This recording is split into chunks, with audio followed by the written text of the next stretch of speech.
I want you to do something for me. I want you to just time yourself next time you take a break from your computer, from your work. Just think, I've got to get up. Let's do what those lawyers do, when they record the time of everything they're doing for you so they can bill you for lots of money. Next time you get up from your desk, just press the timer on your phone, get up and walk away and do whatever it is that you do when you have a quick break. Maybe go to the loo, make a hot drink, go into the garden, smell the flowers, put some washing in the washing machine, whatever it is that you do, and then come back in and see how long it took you to do all that. Probably 10 minutes, yeah? So I've been hosting lots of events over the last few years, and obviously quite a few of them have been online, they've been virtual, but live ones too. But I'm going to talk specifically about virtual and hybrid events in this video, because one of the things that just doesn't seem to work in them is the way the organisers schedule the breaks. They don't just do it enough. They just sort of go, let's shove 5 minutes in here, shove 5 minutes in there. And that's just not enough time to do anything on a break. And the half-hour session, for example, that's in the programme in lots of these events, whether it's a workshop or a seminar or a talk or whatever.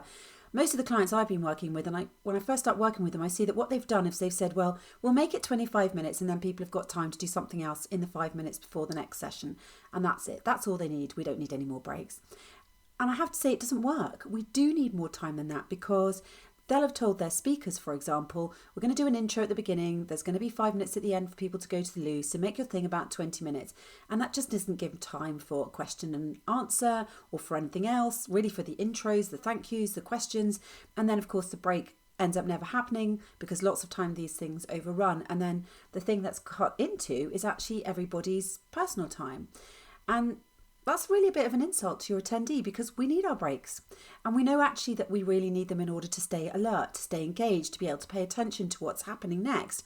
So I really, really want you to think about that, because 9 times out of 10, people are going to overrun. That's the reality. And then, as I say, the break gets lost, and that's going to be like a punishment for your attendee.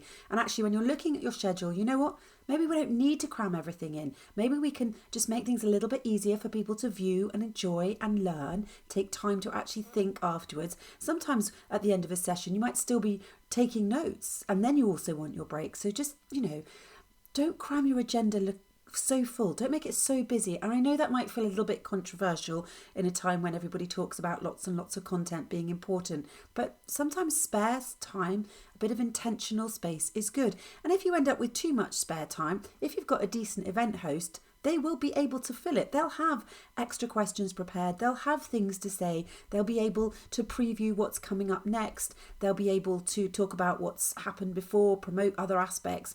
So they'll cover any of those eventualities. And I think what you're actually doing then is looking after your attendees twice. You're giving them breaks, time for thinking, and you're also getting somebody to help guide them and to make sure that if there are any awkward moments, that's all dealt with.